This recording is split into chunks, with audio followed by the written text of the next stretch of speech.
Ragazzi, 1, 2...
Four brilliant criminals at the climax of their most magnificent effort. This effort began 6 months ago in Porto Vecchio, where we were all aboard the ship for Africa. And they were my associates in a quest for uranium. An element not one of them knew the first thing about, except that they'd heard you could get dough for it. Big dough. Who? I mean, what do you suppose they are? Businessmen, does it matter? Well, if we're going to be on a small boat with them for weeks and weeks. I only said they might be fellow passengers. Harry, we must beware of those men. They're desperate characters. What makes you say that? Not one of them looked at my legs.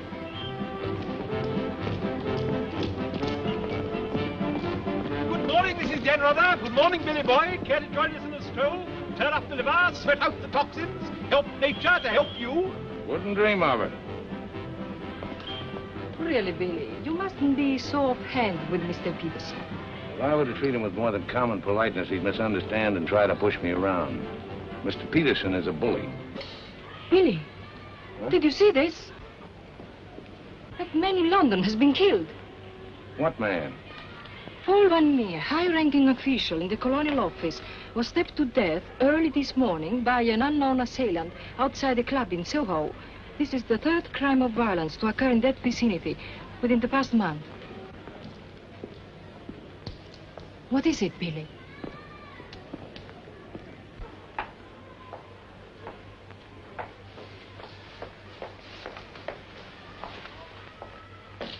In heaven's name, Billy, say something.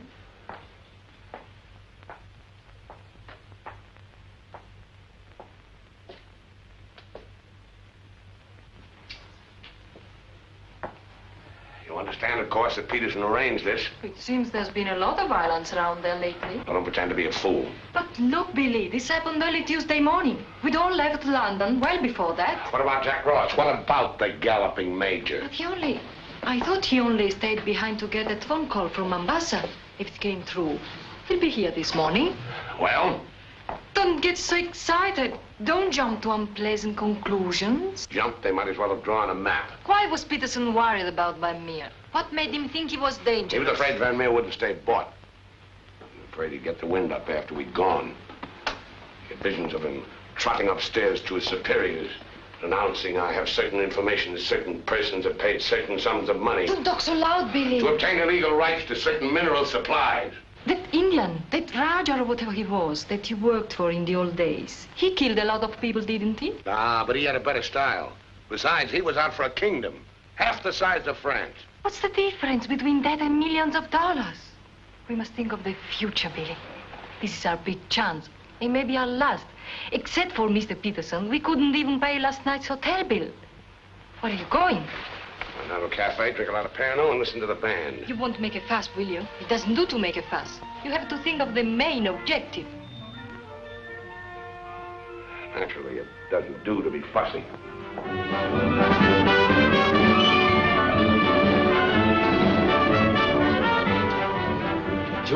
Gwendolyn. Glasses.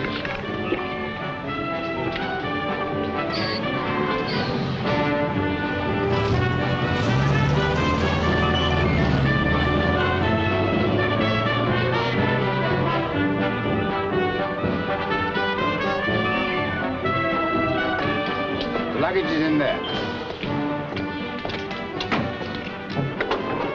Bring it up.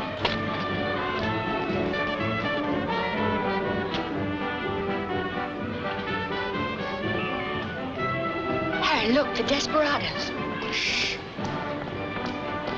Not quite in our contract, Billy. Hard liquor before noon. I'm celebrating. Celebrating what? The safe arrival of the Major. He came galloping in a minute ago looking tired but satisfied. I take it his mission was accomplished? Yes, well, it's getting on for lunchtime, gentlemen. I'll see you later, Billy. Your move, Gwendolyn. Gwendolyn, it's your move. Oh. Check. Last. Are you sailing on the Niagara? Africa bound. So are we. Oh, my name is Chelm. This is my wife. How do you do? My name's Dan Rutherford. How do you do? Are your friends sailing too? The whole kit and caboodle. You're a very mysterious group, I must say. Really, Gwendolyn? How so mysterious? Well, for one thing, you all appear to be of different nationalities. Your move, Gwendolyn. Check. I have a theory about you and your friends. Correction. My associates. As a matter of fact, I think you're doctors. Evil ones, I mean. You're going to the heart of the jungle where human life is cheap to perform ghastly experiments which require the sacrifice of thousands on the altar of science. You must excuse my wife. She has a very lively imagination. Check me. I don't know how you expect me to play a decent game when you keep talking all the time. Harry's been all out of sorts today. Usually he's a wonderful loser. Good morning, Mr. Danrada. I bring you the captain's compliments, along with the sad news that the sailing of the SS Nyanga has been postponed. Now, look here. This boat is definitely, most definitely scheduled to sail at 2400 hours. Scheduled, Mr. Chelm, but not, I fear, destined to do so. The fellow gone, or is the captain drunk? Oh, of course the captain is drunk. But the real trouble is with the oil pump. Well, it's not good enough. Simply not good enough. Quite right, sir.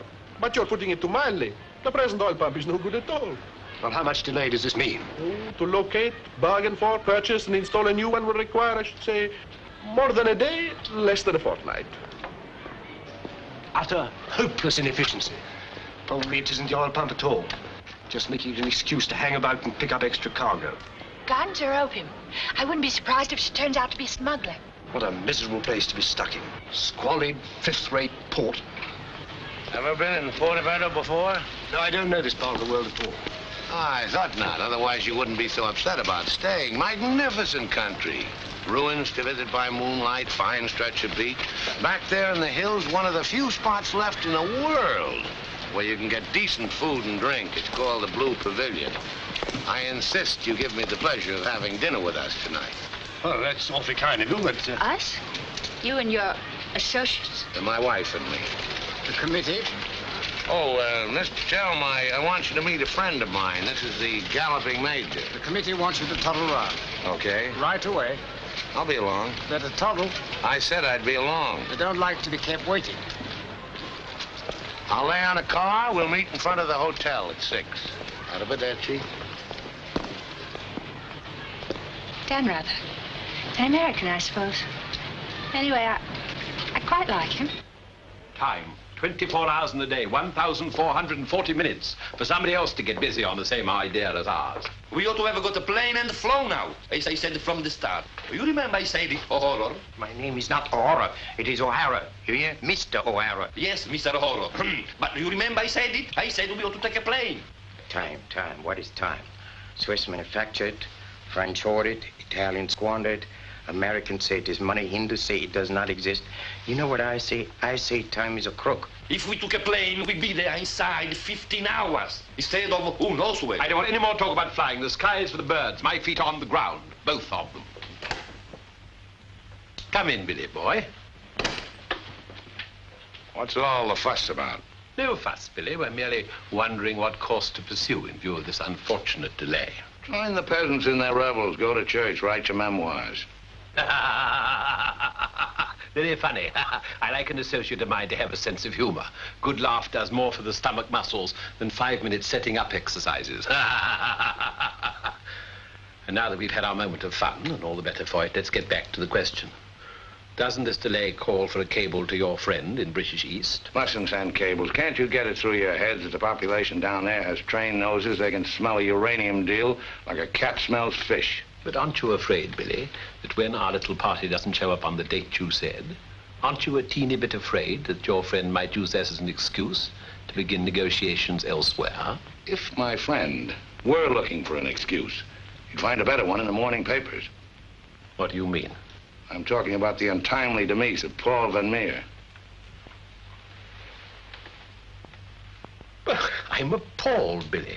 What an unwholesome opinion you must have of your colleagues to imagine that we... Look here, Peterson, you don't have to convince me of anything. You don't care what I think as long as I don't do anything about it. And I won't, unless you ever decide to sick that knife-happy little junkie on me. Watch yourself, laddie. Now, Jack, behave yourself. Sit down. For shame, Billy. I think you owe an apology to everybody in this room. And if you're half the gentleman I know you are, I'm sure you'll make it. As I was saying, Peterson, you've nothing to worry about. My friend won't pull out unless I tell him to. For purely venal reasons, that's the last thing I have in mind. Jack, give Billy a light.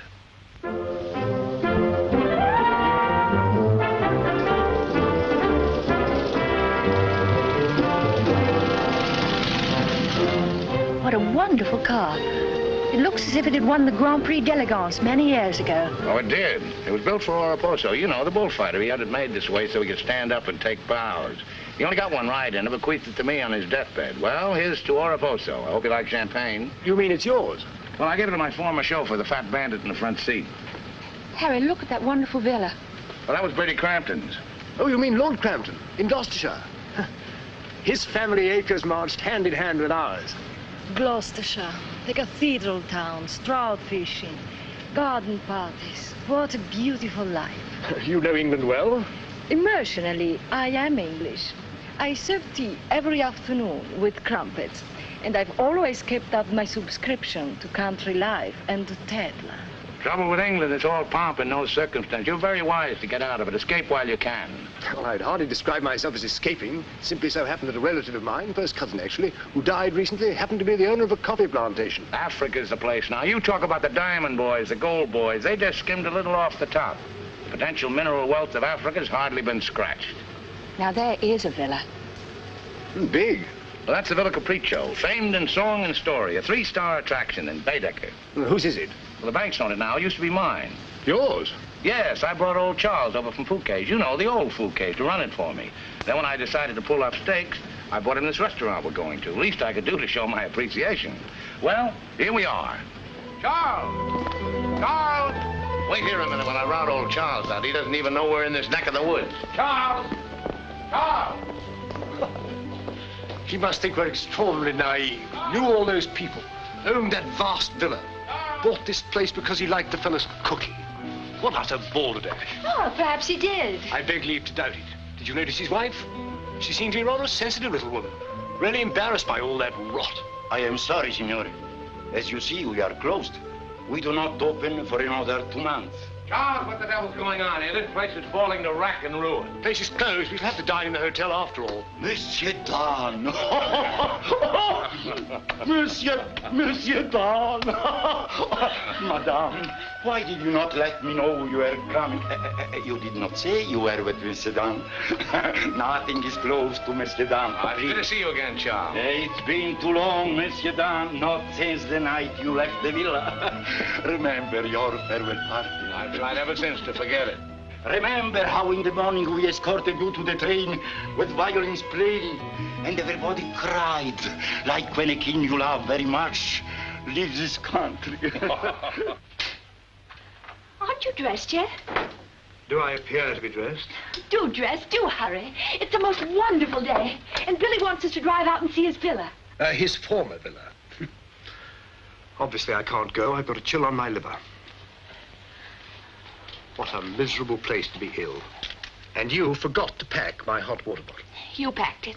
Gwendolyn, I distinctly remember. Hello. Oh, hello. No, I'm afraid we can't. Harry has this wretched chill. and- Give me the telephone. Chelm here. Yes. Quite. Absolutely. A hot water bottle. That's very, very good of you, old boy. Look here, Dan, rather, would you mind very much if my wife went alone? She enjoys this sightseeing sort of stuff, you know. Splendid. Splendid. I'll send her along. You know, Gwendolen, nowadays, one simply cannot afford to dismiss people just because they're not one's sort.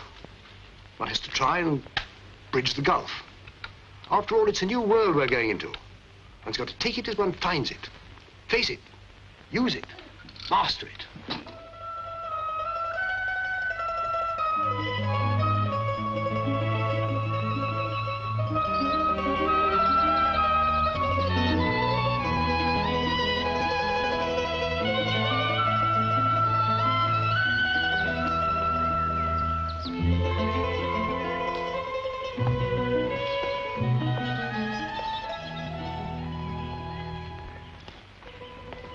You know, I've seen Americans on the street and in the cinema, of course, but I've never talked to one before. Are you typical American? I think it's important that I should know. Why important? There are two good reasons for falling in love. One is that the object of your affections is unlike anyone else. A rare spirit, such as Lord Byron. The other is that he's like everybody else, only superior. Harry, for instance, is the very best of a type. Well, as you must know, I'm a typical rare spirit. How long did you live here? Oh, the longest I've ever lived anywhere is 2 years. Well, when you were a child. Didn't you ever have a mother and a father? And a house and a street and a town? No, I was an orphan until I was 20, and then a rich and beautiful lady adopted me. You know, I've changed my mind about your being an evil doctor. You're off to keep a rendezvous someplace in Africa sacred to the tribesmen. You're going to found a new empire and make yourself master of the riches of the world. But you need a beautiful blonde queen to impress the natives as the incarnation of the Queen of Sheba. That's why you're making a pass at me. Am I? Of course. I don't generally go sightseeing with strange men. You don't believe that, do you? Well, I believe anything you say. Do you? Well, you shouldn't, you know. You really shouldn't. Mr. Chelm, Yes? it's I, Mrs. Dalrada, Maria. Oh, come in. Tea for two and two for tea? Now, that's most awfully kind. You shouldn't have troubled, really. Billy told me you had a chill. Bit of one on the liver. 2 tarsal. Milk, of course. Of course. I feel I should like somehow to do him a good turn of some kind. You do? Well, naturally. Oh, I see. Naturally. I think it would be nice if you were able to do something for him. Help him along. Give him the benefit of your advice. Delighted, of course. For instance. Oh, something with business. He was very pleased with that tip you gave him on the way home last night about the gold shares. I've forgotten what I told him. What was it? I don't remember either. I was listening to your voice. I wasn't listening to what you said. You see, if you were helping him, it would be so much easier for us to be together a lot out there in Africa. Was he any head for business? Why, he's simply brilliant. I wouldn't have thought it. But of course he is. You don't suppose I'd marry a ninny, do you? If you imagine that Harry's simply going to Africa to plant coffee, you're very much mistaken. In point of fact, coffee is the least of Harry's interests. In point of fact, the land he is acquiring is extremely rich in certain minerals. Minerals which are indispensable to the production of atomic energy. Harry's land simply teems with uranium. Wouldn't surprise me to see him become the uranium king. So you see, my husband isn't such a ninny as you may have imagined. It might very well be worth your while to go in with him. The potential mineral wealth of Africa has hardly been scratched. Well, I was telling you last night. Well, of course. It's a well-known fact.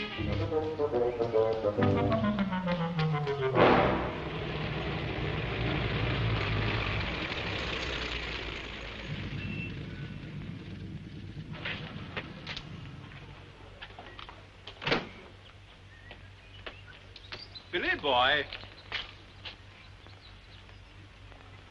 Had a happy day? Very. I'm so glad.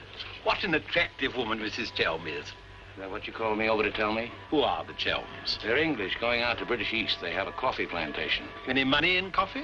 No, but there's a type of Englishman goes off to coffee plantations without caring whether there's any money in it or not. Relatives leave them coffee plantations and they go out to them. But why this sudden interest in the Chelm? I'd just like to know who's making friends with my friends. Well, now you know. Don't believe one word.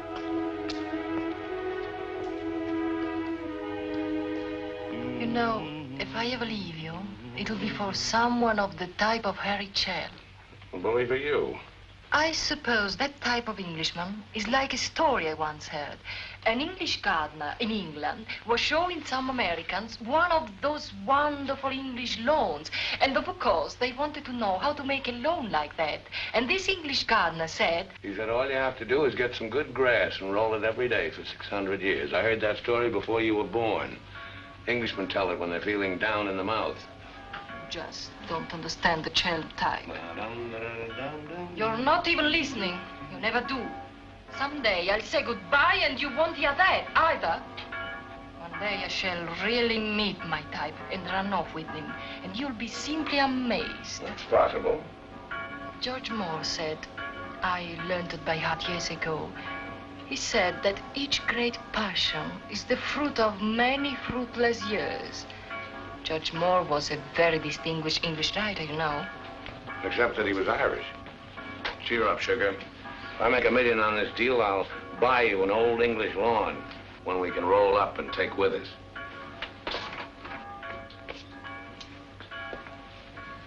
Billy, good morning. What's our wide-eyed Irish leprechaun doing outside my door? Why do you always make jokes about my name, huh? In Chile, the name of O'Hara is a tip-top name. Many Germans in Chile have become to be called O'Hara. Good morning, Mr. O'Hara.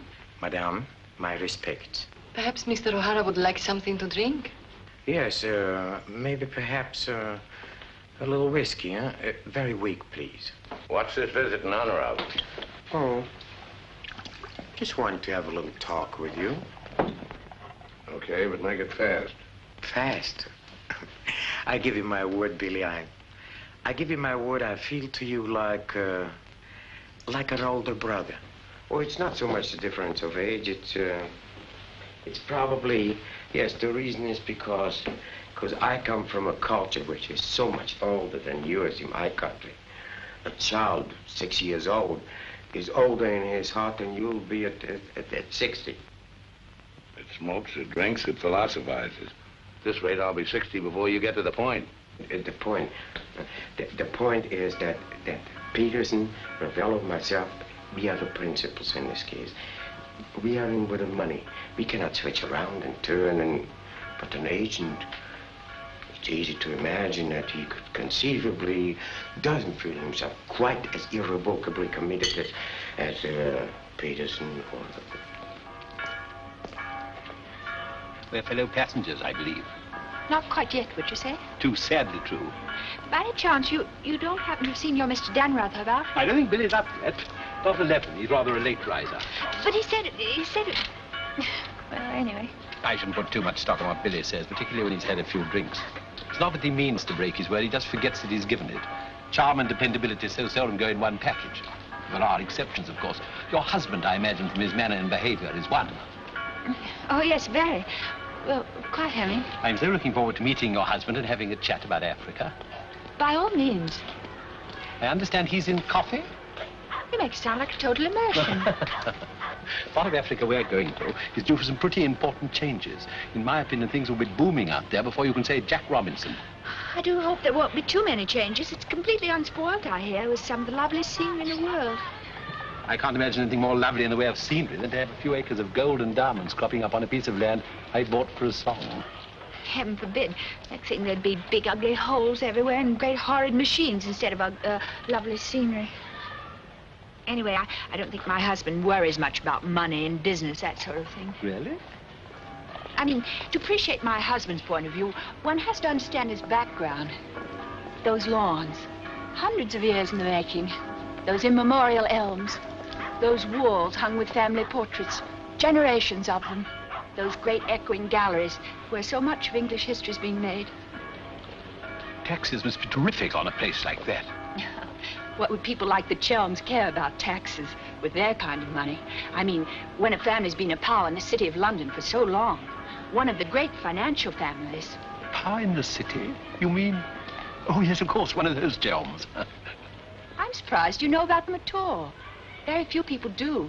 They prefer to work behind the scenes. I find it rather hard to believe that a man in your husband's position would go to Africa just for the coffee planting.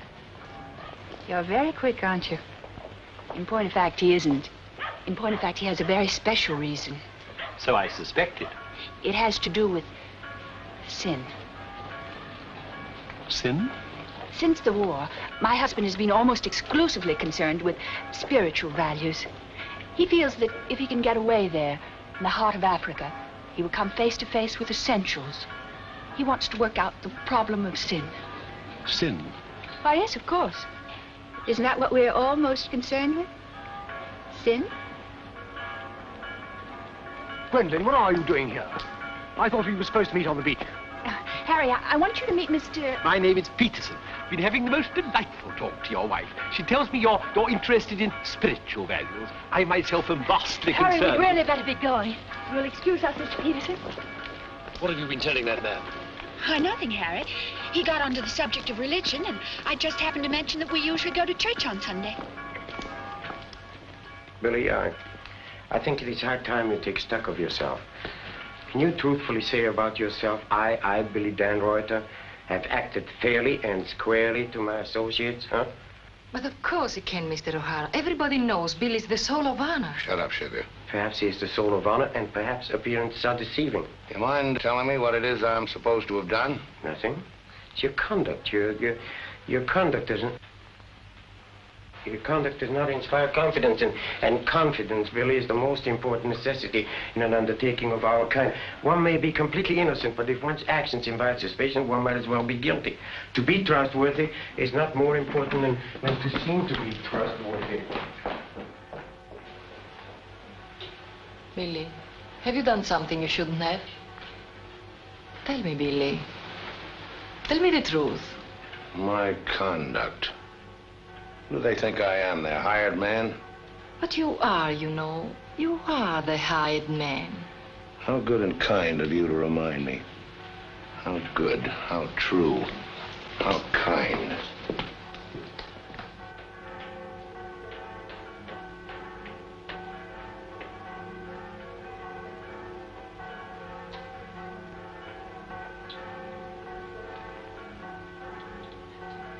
Oh, I say, Dan, rather good to see you. How about a drink? Well, Oh, come on, my dear fellow, let me buy you a drink. Oh, Gwendolyn, don't forget to send one to Aunt Beatrice. Can't understand it.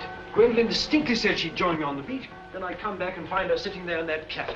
Extraordinary creatures, women. Well, let's drink to them. Pano. Scotch.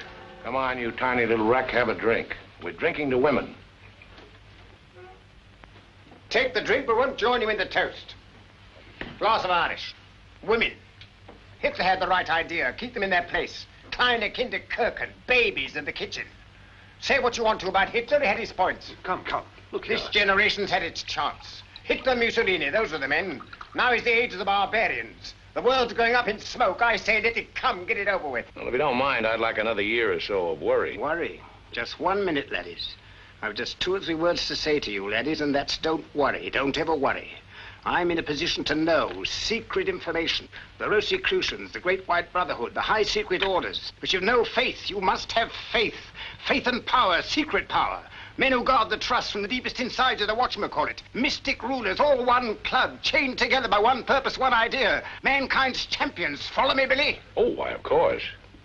This generation's had its chance. Hitler, Mussolini. I can't stand here and permit you... Are you interrupting me? Relax, Jack. Have another drink. I simply want to state that things don't happen to be what certain people imagine.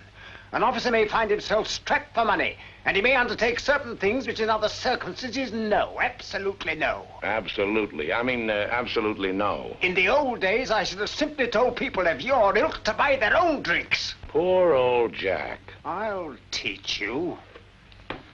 I'll teach you to insult an ex-officer of the Indian Army. Well, are you yellow? The bar. You're Major Ross? Right. Ross here. Right. Right again. Come along, the committee. Saved by the bell. I've never heard such rot in my life. Sin. Oh, sin. All I could do was to keep a straight face. No, I'm certain of it now. These are two very clever and dangerous antagonists. Sit here and help me close. But how could they possibly know what we're up to? Great interests like the Chelms have ways and means. Yes, and I'm convinced they're out to get us even before we get started. We must get ahead of them. Time has entered the picture in a new way. Never forget the time factor, gentlemen. It always enters the picture in the end. I'm sending a cable to London. I want full information on those Chelm interests. British Africa, too. Check up on his interest there. Every time the plane lands, I'll try and reach you by telephone. Keep me informed of the latest development. Damn Roger, that lying, swinish, rum-swilling double-crosser. What pleasure it would give. No, you can't at the moment. We need him. Right now, we need that swinish, lying double... Did I hear my name? Rub-a-dub-dub. 3 men in a tub. Tub? Oh. Been a change of plan, Billy boy. You and I are leaving for Africa. How's that? You and I are flying to Africa by the next plane. Oh, what's happened, Peterson? Must be something important to get you on a plane. Perfectly simple, Billy boy. The trouble with the oil pump and the general uncertainty about when the Nyanga will sail forces me to sacrifice my personal comfort. I prefer to fly rather than run the risk of arriving too late. Well, there's also such a thing as arriving too early. What do you mean by that? Well, the land doesn't come up for auction for a couple of weeks. My friend can't make his move until then. If we sit around British East all that time, somebody's going to start wondering who we are and ask questions. Is that your real opinion, Billy, or are you just looking forward to a long sea voyage with the attractive Mrs. Chelm as your companion? Or perhaps you have even other reasons. Such as? That's for you to know and for us to find out. You'd better get your packing done.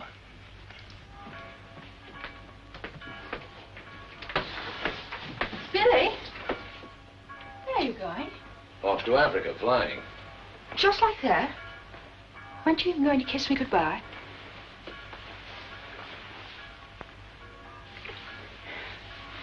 I wish. Don't say it. What? That you wish we'd never met.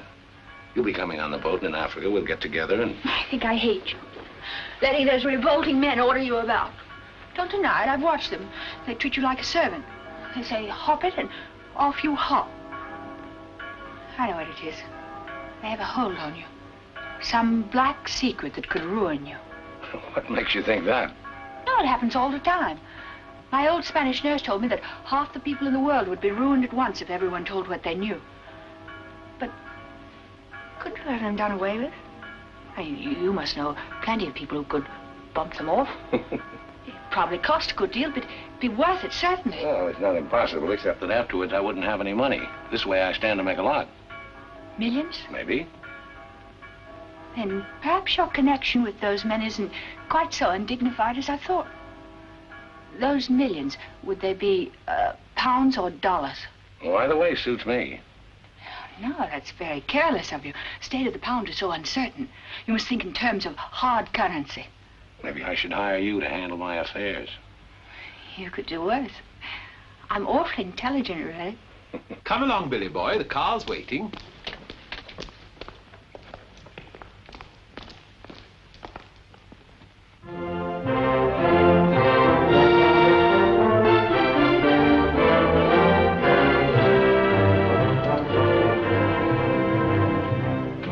Get faster than this, we'll miss the plane. Press on! Press on!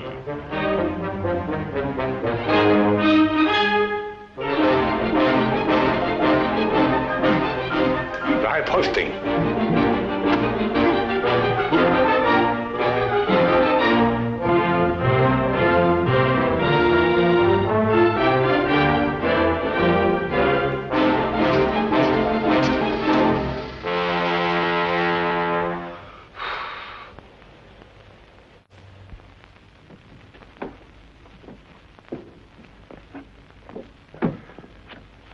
Bisogna spingere. Push, push. Come on. 1, 2, 3.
Beautiful car.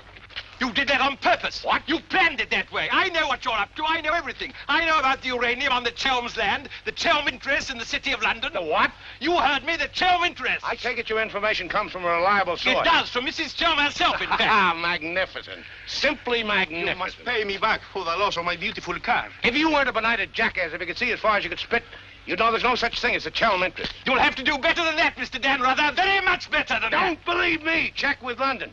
If you find out he's anything more than a down-at-heel Gloucestershire squire, you can have my services for nothing. You mean Mrs. Chelm is an unqualified liar? Well, let's say she uses her imagination rather than her memory. You will make restitution. We know, Mr. Dan, either the money or a new car. Why, you fat bandit, I gave you the car in the first place. How I came by it is beside the point. The fact you gave it to me doesn't make it any the less mine. Shut up. That's right. Threaten me. It is not enough that you destroy my beautiful car. Now you... my beautiful car! Stop! Hey,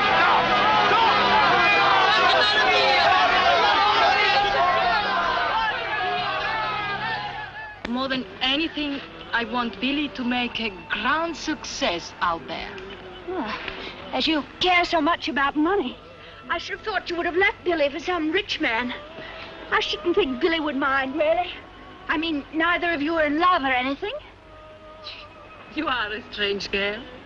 Of course I love Billy. Actually, I adore him. And Billy loves me very, very, but very much. That's why I trust him with his little unimportant amours. And what does he say about yours? But, darling, all husbands like their wives to seem attractive to other men. Be sure you explain that to Harry. I'm going back to the hotel.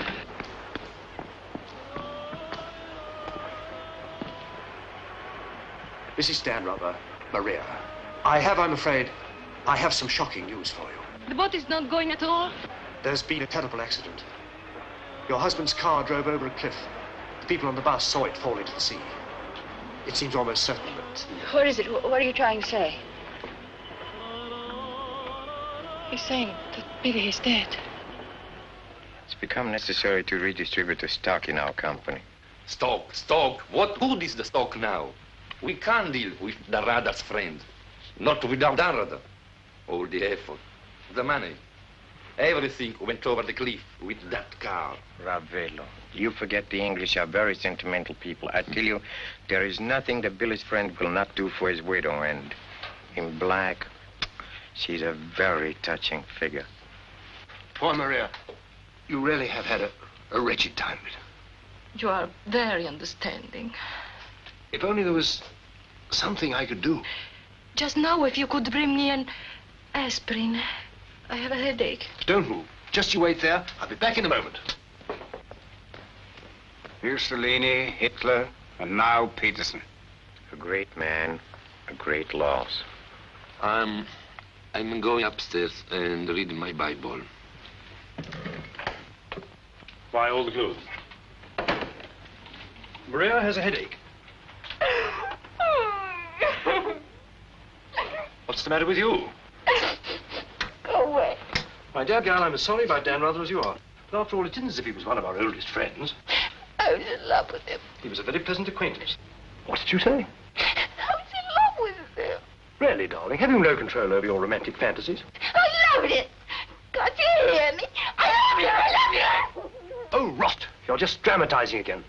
By George, you were right, after all. I did pet it.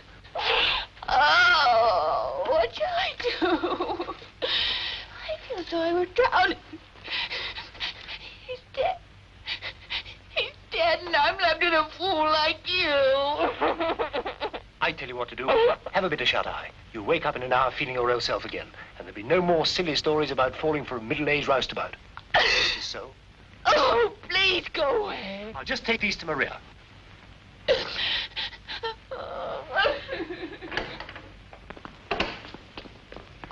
Mr. Chelm, this is very important, for you as well as for myself. Yes, well, get on with it. There is now an opportunity for you to secure enormous profits with virtually no risk. I want a bit about the bush.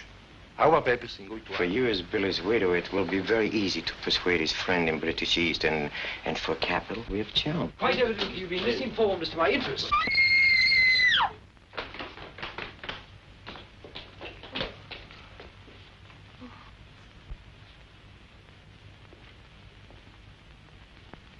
What's the matter with all of you? Somebody dead? Carl, it went over a cliff. We thought you'd both been killed. Dan Rather, I'm delighted to see you're alive, but your wife is in a fainting condition. You mean you're not dead at all? Obviously, I'm not dead. I knew you weren't dead. I knew it. I counted 13 backwards 13 times. My old Spanish nurse said if you did that, a miracle would happen. And you see, it has. Ladies and gentlemen, I bring you the glad tidings. The captain is sober, and the SS Nyanga will sail at midnight. No, go!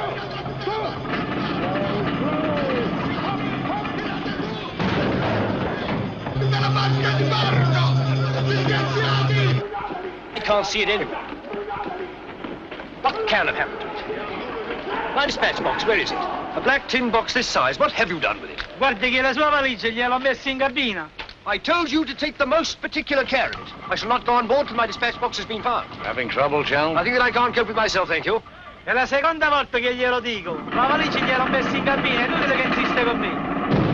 Says he put it in your cabin, whatever it is. Idiot! Why didn't he say so in the first place? Say, look. What's happened to Harry? Been giving me the fisheye all evening. Oh? What is it? Perhaps it's because when I thought you were dead, I told him I was in love with you. You what? I couldn't help it. It made you seem less dead. And? Oh, he didn't believe me. He thought my nerves were upset. A sort of delirium. He thought it quite a joke. The idea of my inventing a love affair with a middle-aged roustabout like you. That's what he called you. Well, now that I'm back in the flesh, you'll begin wondering about that delirium of yours. I suppose seeing you alive is different from thinking of you dead. Because Greg cooped up on that tub with a suspicious husband. Billy. Let's not go. What do you mean? I'm asking you to run away with me. Now. What about the millions in hard currency? What's happened to you? I thought you were my shrewd little manager. I've changed my point of view. I thought we'd get to Africa and you'd make your fortune and everything would be wonderful, but now I think it's all too risky. Too many things can happen. I want us to cut and run for it right now. You really mean that? With all my heart. Oh, no, that's impossible. Why? Well, for one thing, Mrs. Danrather might not go for the idea. She's not quite as sophisticated as you are. Please, Billy, listen to me. I've thought it all out. We'll take the bus and catch an express or somewhere. The shot's not on the table. You're not in love the way I am. If I loved you 1,000 times more than you say you love me, it still wouldn't make any difference. I've got to have money. Doctor's orders are that I must have a lot of money. Otherwise, I'd become dull, listless, and have trouble with my complexion. But you're not like that now, and you haven't any money. It's my expectations that hold me together. You really mean that, don't you, darling? Sure, I mean it. And your main reason for wanting lots of money is so that you'll be ever so attractive and I'll love you more and more. That's right, baby. I'll help you, Billy. I can, too. I'm something of a witch. My old Spanish nurse said I could have been a professional. Don't look now, but they're raising the gangway.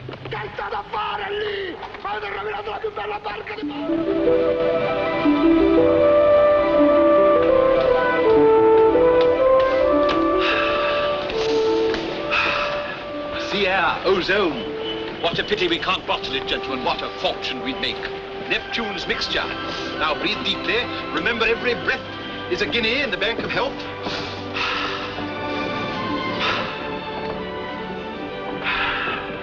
Good morning, Chell. Why, that's good. Very good indeed. I didn't know you were an artist, Mrs. Damrubber. I'd hardly call myself that. I only dabble. The nose is not enough long. The ears are too small. Only has one eye. Now, come along, gentlemen. We must not dawdle. Blow them down, fully blow them down. Blow, blow, blow them down. Blow them down, baby, blow them down. Good morning, Mrs. Chelm. Let's hope she breaks her neck. Blow them down, bully, blow them down. Blow them down, bully, blow them down. Blow, blow, blow them down. Blow them down, bully, blow them down. Give me some time to blow them down. Mr. Peterson? Mr. Peterson? Radiogram.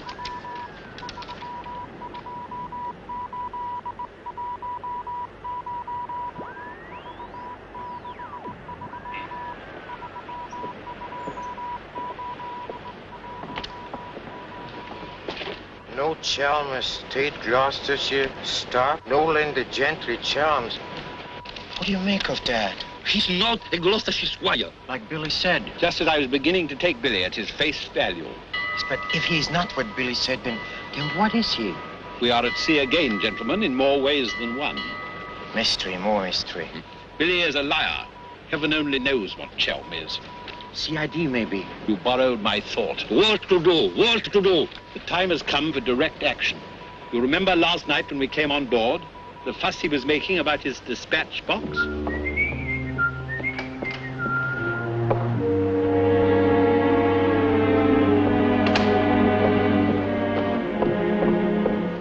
I love colors. Working with them is an endless puzzle. Your face, for instance. 10 minutes ago, it was all brown and pink. Now the light is changed and is chalky white. What? Tinged with green. Green? It must be getting rough. Just a little. Don't break the pose. I don't feel very well. I think I'll go below and take a pill.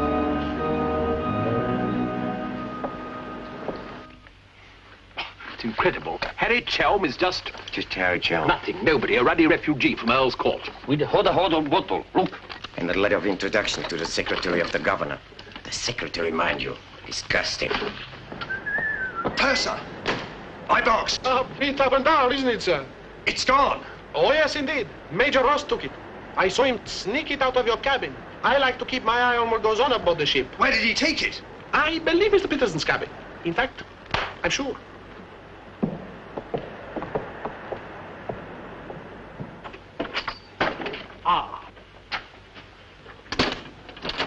Now may I ask what explanation you have to offer? He forgot his hot water bottle.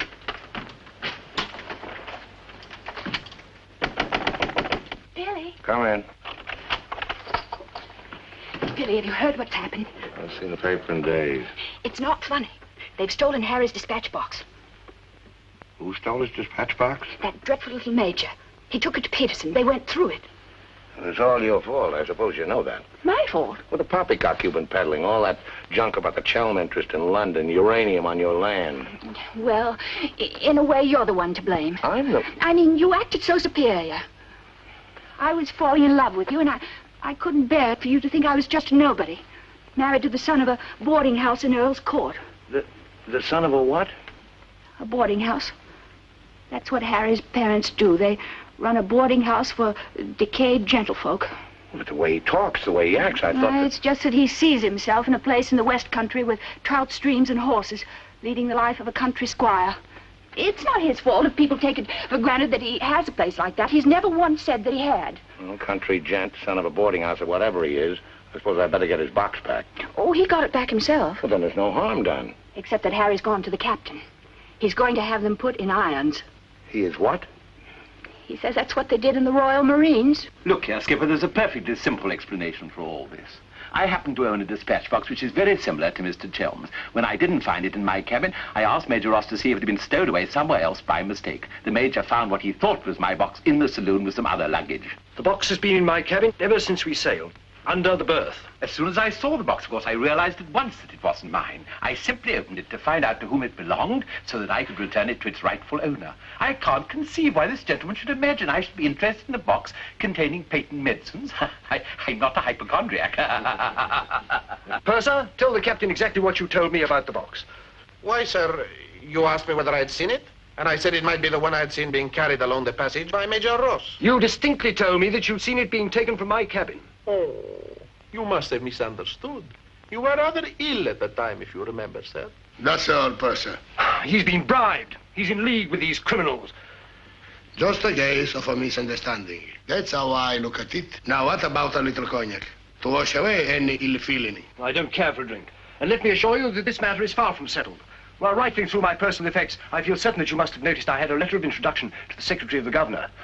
I suspect he'll be much more interested in what I have to say than this gin-soaked so-called ship's captain. You mind your tongue! Anyone else? You're the one I put in hands.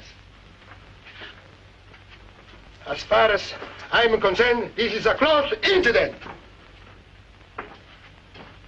Chum, you've got your box back. Why don't you forget the whole thing? What possible interest do you expect the colonial office to take it? On the contrary, I expect them to show considerable interest in a gang of crooks who are trying to swindle the country out of vast uranium deposits.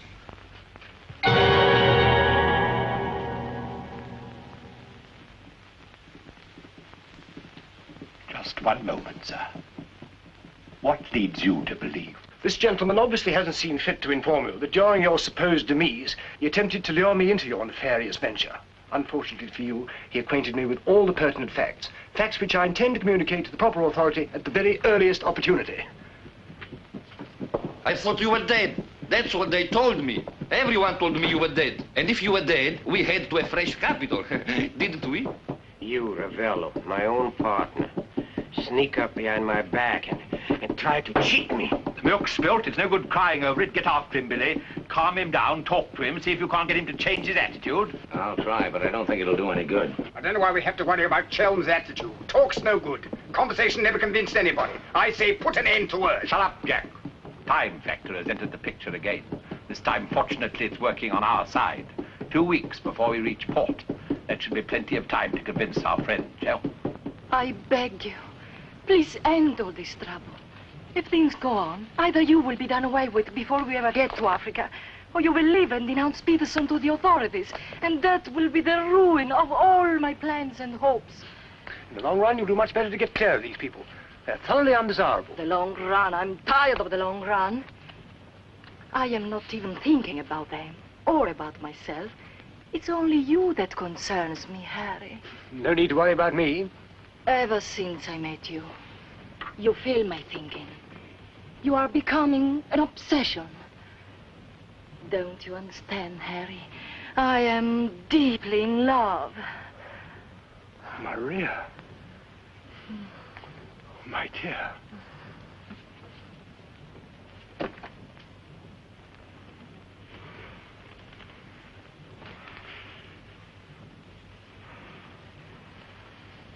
Only you could make a woman feel like this. All I want is to be in your arms, now and always. You forget I'm going to be done away with. Oh, no, no. It will be easy to arrange. What you must do is this. You will write me a letter. A love letter. You will tell me that you cannot denounce Peterson, because then I will suffer too. Because you love me so much, you cannot bear to hurt me. Such a letter they will believe if I show it to them. My dear girl, you must see that this is quite out of the question. I don't propose to make compromises. Not compromises, Harry, darling. But you can see, if you cause trouble, the whole of our plans, my plans, you would not want to make the innocent suffer. It would be much better if you don't interfere, Maria. I must handle this as I see fit. Then you intend to go ahead with this business, tell stories and ruin everything? It'll be much better if you cut loose from these people. No happiness can come from such an association. Harry, I'm asking you not to do this. Please, write a letter. Then there will be no trouble for you, no trouble for us, no risk when we get to Africa. I'm sorry, my dear. We English are a very pig-headed lot. You think you can get away with this? But Maria, my dear good Maria, listen. First you made love to me. Now you tell me you will ruin me. You'll forgive me, but it was you who made... Oh, shut your trap. Go on, do what you like. You think you're such a brave man. I'll tell you what you are. You are a heel. What the blazes now? What's happening? What's going on here? The oil pump's on the blink. The electricity's failed. Utter folly. A ship lying in darkness this way, we might well be rammed at any minute. I'll tend to this myself. Which way is the engine room? The passengers are not... I'm sure your chief engineer will welcome the advice of an ex-officer of the Royal Marines.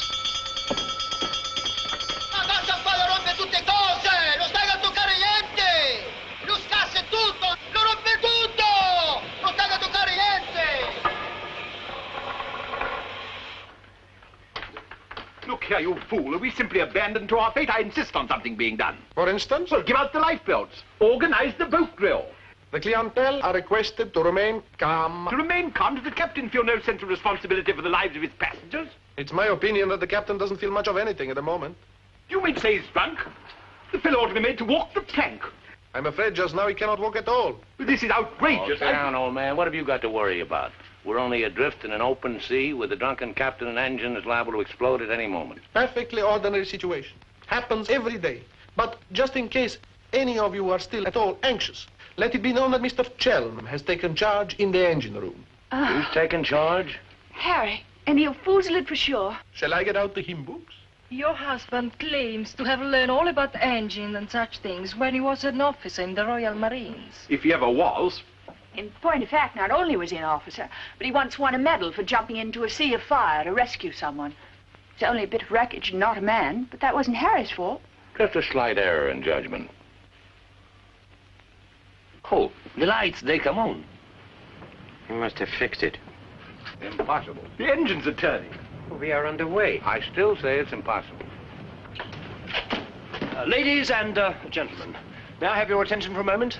I'm happy to inform you that the oil pump is now in perfect working condition. Putting it right was no great accomplishment for anyone with the slightest mechanical bent. Anyhow, we may now proceed without further delay and in absolute safety. Oh,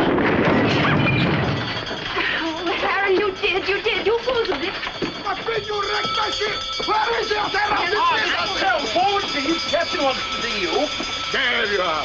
You devil! You wrecked my beautiful ship! Nothing of the sort. Some scallywag down there sabotaged my work out of pure malice. You explode my engine! Now keep your hands boys. Let's all behave like little gentlemen. Stay out of this, stand, mother. I can handle the boat. What happens now? Do we get the life belts? Do we abandon the ship? There's no immediate danger. The passengers will please to return to the saloon. We're heading for the nearest port, and there seems to be some chance of our making it. Let's go. Come along. Now, who was asked down? Last. Billy boy, be a good fellow and make a fourth the bridge. The Major has no head for cards. A few rubbers will soothe all our nerves. Oh, thank you. I'll soothe mine with a double scotch. In fact, I think I'll make it a triple. No ice, no water. Right, sir. How about you, dear Mrs. Dad Rubber? Little bridge? Oh, so sorry. I have the most fearful headache. I think I'll go to my cabin. Oh, what a shame. Well, boys, we'll have to make it cutthroat. What about Harry here? Maybe he'll take a hand. That, under the circumstances, is a most unsuitable suggestion. Gwendolyn, I must ask you to either move to another table or else leave the saloon. Harry, for heaven's sake. I don't care for my wife to associate with an associate of criminals. Don't be absurd. Billy's not a criminal. He's the best friend we have on this boat. We're not in need of such friends. You need any friends you can get. The only thing standing between you and a watery grave is your wits. It's not my idea of adequate protection. Purser, how much longer before this ship reaches port? If we ever do get to port, it should be within 14 or 15 hours. That's a long time. Sit down, make yourself comfortable, have a drink. Enjoy the Major's piano recital. Come on, Peterson, buy us a drink. I'm afraid I can't accept hospitality from persons who I intend in a few hours' time to denounce in place of justice. 2 spades? I admire your sang-froid, Mr. Peterson. Or perhaps you don't think I'm serious. We shall see. 3 clubs. Gwendolyn, are you going to do as I say? Not when you speak to me in that tone. Not when you try to order me about. In that case? Where are you going? On deck, where the air is less polluted.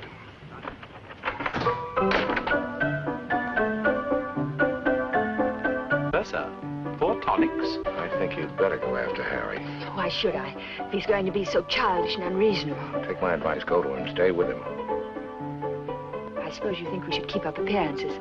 The loyal wife at her husband's side. No, Billy. I'm experiencing something that is rare and beautiful.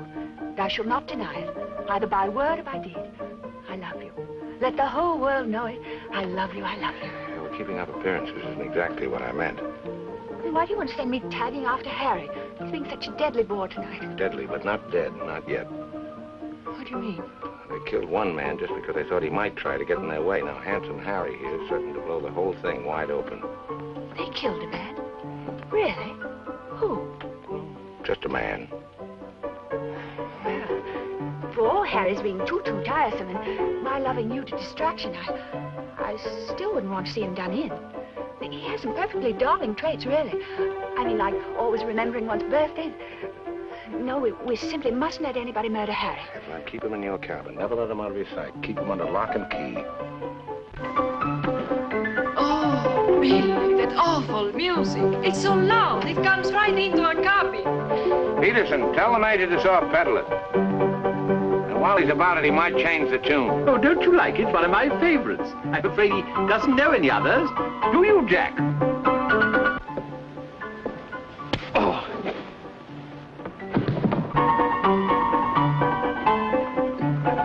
Major!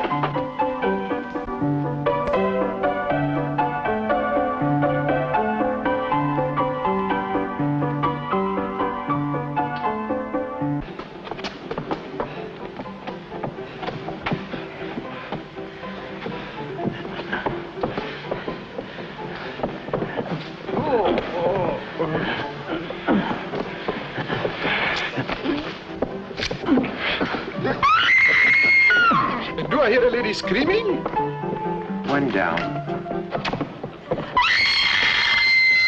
Captain! Captain!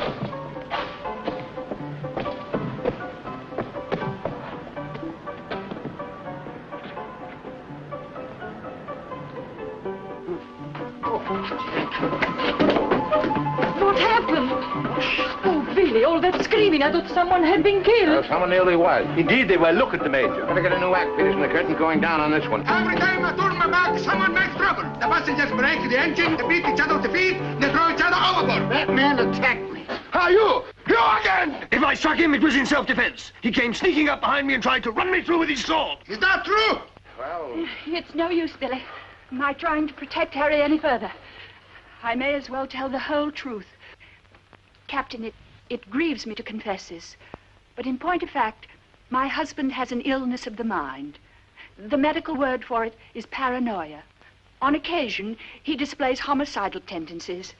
The psychiatrists say it's because he believes people are plotting against him, and so he strikes back and tries to kill them. Gwendolyn, for heaven's sake, woman, what's the meaning of this treachery? Believe it or not, Harry, I'm doing it for your own good. He knows. He saved my life. He'll tell the truth. I wouldn't contradict the lady. You wrecked my ship! You tried to kill the passengers! But I'm not a sane person on this ship. That's why you're against me. Let me go. I'll kill the lot of you. I warn you, Captain. When I tell you... Poor Harry. It's awfully sad. We've tried everything to cure him. Take your hooligans off. How dare you lay hands on me? You hooligans. I'll have you put in irons. You'll be the ones in irons. Good, good. We'll have no trouble from you. Scum! Mongrels! I'll bring you to book! Every one of you! Every man jack of you! After all, it was the only solution. Harry's safely locked in his cabin, where those beastly men can't do him any harm. On the other hand, he can't say or do anything now to interfere with your making that fortune in Africa. I mean, the authorities would hardly listen to the ravings of a lunatic, would they? Well, they won't even let him off the boat. Well, in that case, he'll just have to stay shut up for a few weeks. It's a bit hard on the old boy, don't you think? Yes, but after you've amassed all those African millions, we'll make it up to him. We'll buy him a country place in Gloucestershire with some rough shooting and a trout stream like he's always wanted. Maria will marry him, perhaps. She seems to have a very real feeling for English country life. And everybody lives happily ever after. Especially us, Billy. Prepare to abandon ship. What's going on? I believe, sir, that we're sinking. Board station, everybody. Lower your light belt. We're sinking. Harry, open the door. You must. The ship's sinking.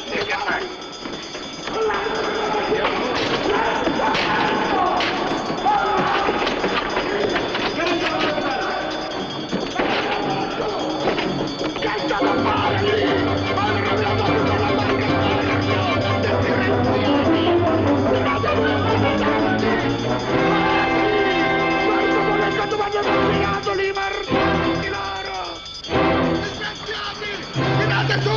State attenti! Che state a fare lì? Che avete rovinato la più bella barca di porto! Disgraziati! Tirate su! State attenti! Muovetevi! Guarda cosa fanno con me, cosa fanno combinato questi messaggi loro! Che avete compito! Presto l'altro lato, sbrigatevi! Sbrigatevi! Calate l'ambulancia a mare! Presto! Presto! Guardatelo giù! Sbrigatevi!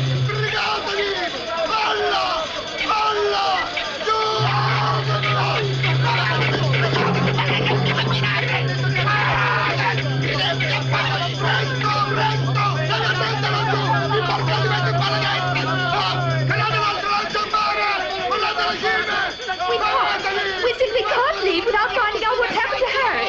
Maybe we'll run across him out there. He's a strong swimmer, isn't he? Do you really think? I don't say we will, but it's possible. Anything's possible. Come! Please!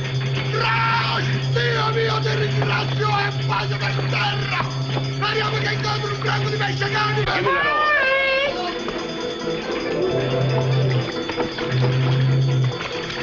Harry!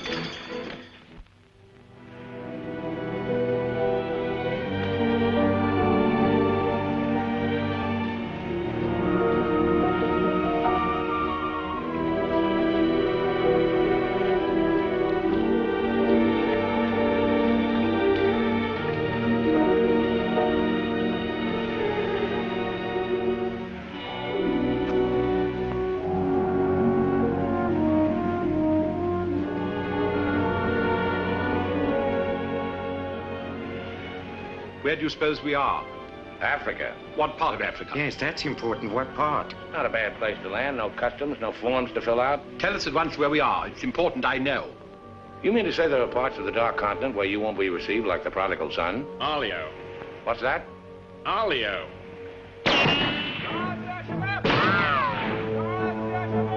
Better get down, everybody. Oddio, mamma mia! Arabs! Oddio, mamma mia! Get rid of your passports, boys. Mrs. Tell, Billy boy, my identity must remain a secret.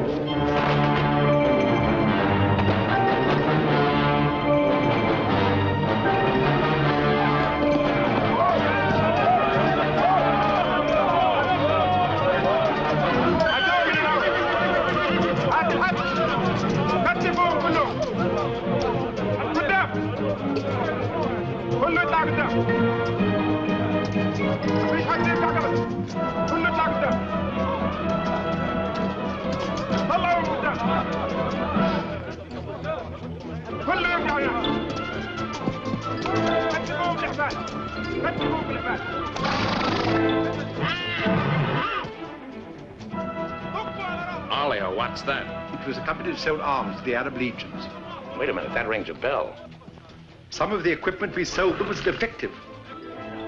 Been too long under the water in the Gulf of Leyte.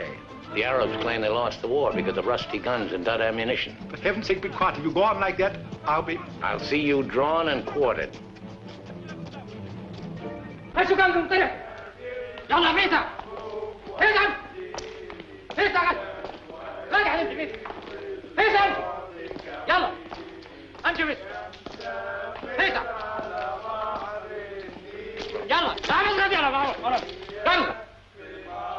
can't you allow them to bully you in this way? Why, it's simply... Shocking. Harry wouldn't have let them do it. He had a sense of dignity. I have a sense of survival. Billy, what is going to happen? Do you think they will torture us? Just let them try it. I'm a British subject. I wouldn't say it too loud.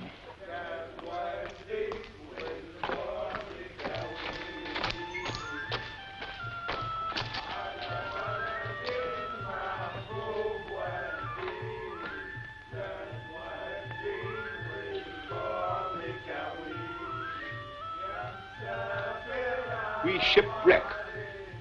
Big boat, go down. Bottom ocean. We take little boat.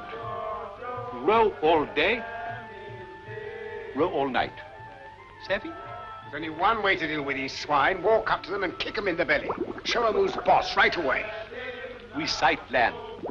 Your land. Praise Allah. Come ashore. Suddenly, boom, boom, boom. No good way to treat shipwrecked people. You will please to hand over your passports.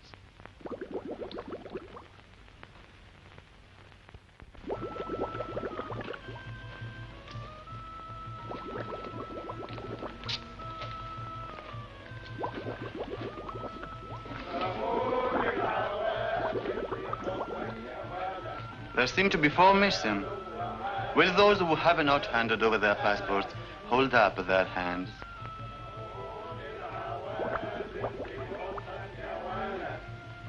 All left on board ship, Your Excellency. A terrifying experience. An incompetent crew, a burning ship, put overboard in a small boat at dead of night. What was the name of the vessel? The SS Nyanga. She's a Portuguese ship. I will investigate whether such a ship has been reported lost at sea. Well, does it stand to reason, Your Excellency, we should come to this shore in a small boat if we'd not been shipwrecked? Our country is in a state of unrest. Oh, I am sorry. Agents of certain foreign governments sometimes try to enter it by stealth, hoping to fan the flames of revolution. Therefore, we check carefully on the activities of strangers. But surely, Your Excellency, in our case, one look is sufficient to convince you of our innocence.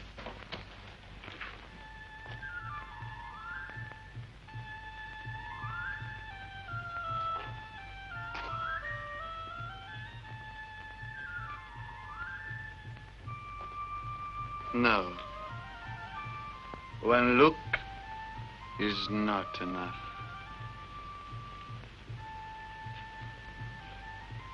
If you think we're the enemies of your country, the logical thing is to boot us out. Send us packing by the first available boat or train. We shan't object. We've got important business elsewhere. Where is elsewhere? Central Africa. And what sort of business? Vacuum cleaners, sewing machines. Ah, yes. Businessmen. All going to Central Africa to sell vacuum cleaners. Hat to hat, I suppose. And you, sir, I take it, are the head salesman, the ringleader of this group.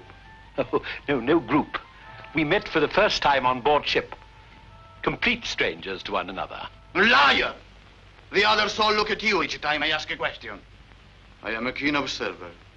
You 4 are together. Oh, no, my fat-gutted friend. I'm not the illiterate, simple-minded native you're fool enough to take me for. I am a great man, a serious man. I spit on you, too. I spit on you and all your life. Off to the wrong star, Peterson. There's only one way to deal with these swine! Swine! You'd better be careful. My husband, my late husband, who was drowned in the Niagara disaster, happened to be one of the most important figures in the British government, Sir Harry Chelm. In point of fact, we had letters from the Prime Minister and the Queen telling everybody to be particularly courteous to us and our friends. So you see, if any harm befalls us at your hands, it will become a major international incident. Would you instruct that one that in my country a female's lips may move, but her words are not heard? Harry. If only you were here. And now, sir, you will stop abusing my intelligence and tell me who you really are and what is your actual purpose in being here. I'm a sick man. I've got a bad heart. I mustn't talk anymore. You refuse to answer. That is interesting. It makes of it a contest, A contest in a game at which we excel. We of this country have had 4,000 years experience in asking questions and getting answers. Who are you? Why are you here? Don't hit me again. My heart, I have an attack.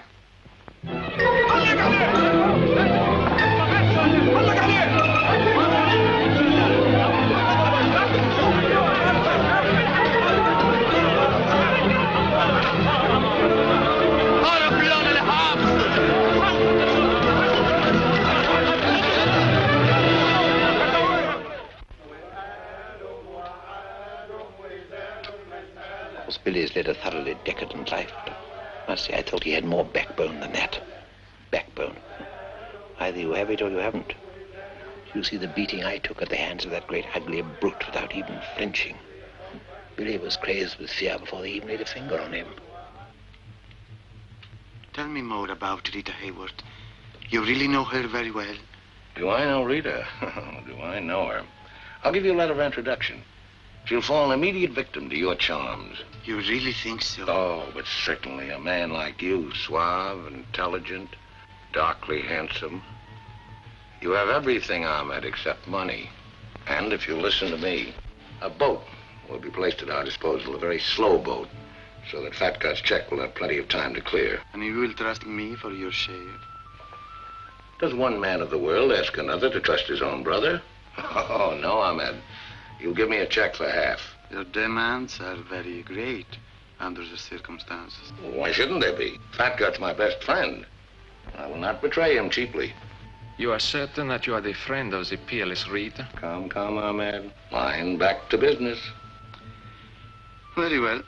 50-50. Oh, by the way, Fat Gut's nature is noble like ours. He might try to bargain. I do not bargain with a puffball like that. It's beneath my dignity. It'll be dawn soon. The correct hour for a firing squad. But if we have him shot, what about the money? Well, I was just thinking that if he had a volley at the psychological moment, he might not be so inclined to haggle.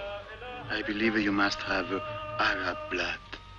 Westerners are not usually so subtle. يلا يا علي نمسك الراجل الثخين. يلا بينا. يلا. Look, Halamite. Look, Halamite. Ah! Where are you taking me? I won't go. I demand to see a doctor.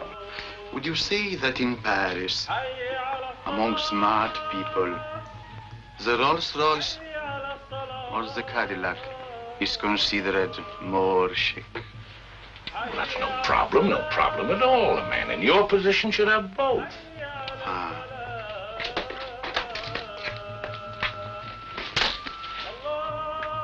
Mr. Dunnerather, I believe, would like a word with you. Billy. Sit down, Peterson.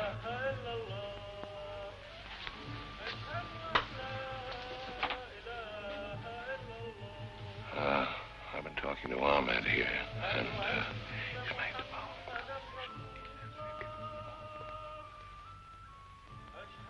It's blackmail. I can't pay.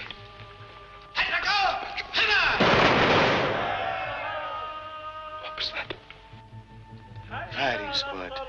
It's execution day. Will he take a check?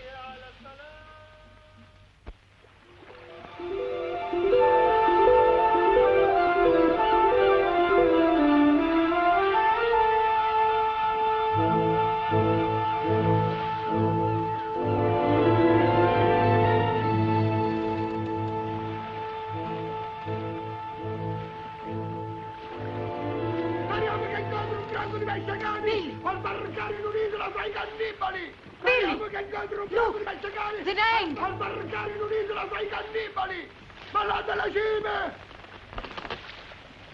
Stay away! Stay away from my ship! If you try to come aboard, I will shoot you! I will shoot you! Get my gun! Get my gun! Give it to him. Maybe he'll shoot himself. My gun! My gun!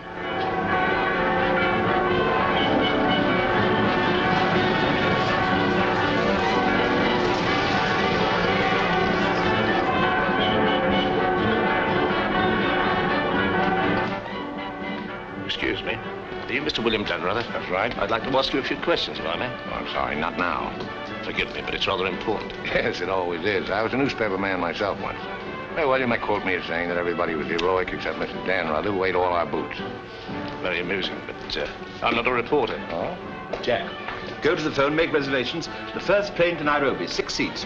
Yes, and if they don't have any, talk to the right man and tell him if he kicks other people off the plane, we'll make it worth his while. I always said we ought to take a plane. You remember I said that, Mr. Horror? I said we ought to take a plane. Mustn't dawdle, Billy boy. Great deal to do, not much time. Those were the other members of your party? Yes, I'd like to talk to them too. Oh, what's it all about? I believe you were acquainted with a Mr. Van Meer, now deceased. Peterson, you and the boys better come back down. The gentleman here wants to speak to you, Mr. Jack Clayton of Scotland Yard. You take your wine here or upstairs, Mr. Dunn? No, we'll have it here. Care to join us in a drink, Clayton? No, thanks. It's a bit early in the day for me. I read somewhere that a Scotland Yard man never accepts a drink from anyone he intends to arrest. Is that true, Mr. Clayton? Quite so. Mrs. Danrather? No, I'm Mrs. Chelm. This is Mrs. Danrather. Oh, how do you do? Well, I wouldn't dream of alarming you lovely ladies, so perhaps I'll have a glass of bubbly after all. Peterson, how do you do, sir? How do you do? Ravello. And, Mr. Horror. O'Hara, Julius O'Hara, delighted. No, I'm the one to be delighted. It had begun to look as though I'd never catch up with you people. That would have been a bit embarrassing. You see, this is the first time I've ever been abroad on an investigation. I've spent quite a lot of money. And my chief can be very sarcastic about the money one spends, particularly if you fail to deliver the goods. Mr. Clayton is presently interested in the Van Meer murder case. The Van Meer murder case? Oh, yes, yes.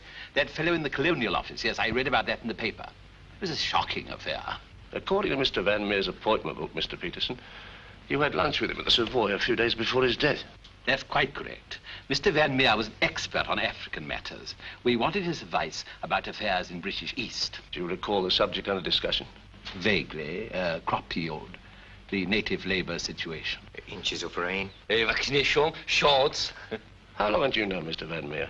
Oh, a couple of months. We met half a dozen times. Did he ever make mention of any enemies, business or otherwise? Did he say anything about romantic attachments? I mean, did he name any women? No. I should have been very surprised if he had done. Mr. Van Meer struck me as being every inch a gentleman. Oh, of course, of course. Well, that's all. Unless somebody has anything further to add. I have. I think you ought to know that the business of one of these businessmen is murder. I beg your pardon. Major Ross, I mean. I can't guarantee Major Ross murdered this Van Meer person. I assure you, however, he attempted to murder my husband with a long, thin dagger, which he always carried about in what looked like an innocent swagger stick. Go on, Mrs. Chelm. You see, Major Ross is employed by Mr. Peterson there to do his dirty work. One might say he's a professional killer. My husband found out certain things about Mr. Peterson. Things, in point of fact, that are a matter of empire, involving, as they do, a plot to exploit our kingdom's uranium resources. And that's why Mr. Peterson decided to have him done away with. Don't run away, Mr. Peterson. That's always tantamount to a confession of guilt. Tantamount is what I call it. More champagne, Clayton? No, thank you.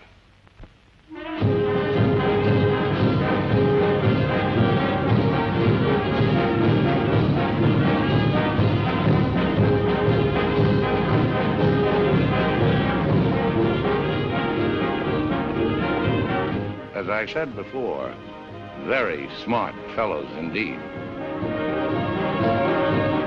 Should you ever think of me in the Earl's Court, that's where I'll be, helping Harry's parents with the lodgers. Should you ever think of me, try not to let it be too harshly. You kiss her too, Billy, and tell her she's forgiven. Sure, sure.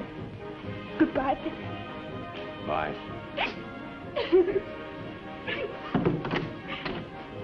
For Mrs. Chelm, just came on the ship's wireless. Oh, by the way, Mr. Danrather, do you know that your associates are all in the Hoosgow? Oh, not that I'm a bit surprised. I put them down as thoroughly bad characters, right off the bat. But then there are so many bad characters nowadays. Take mine, for instance. Harry! He's alive!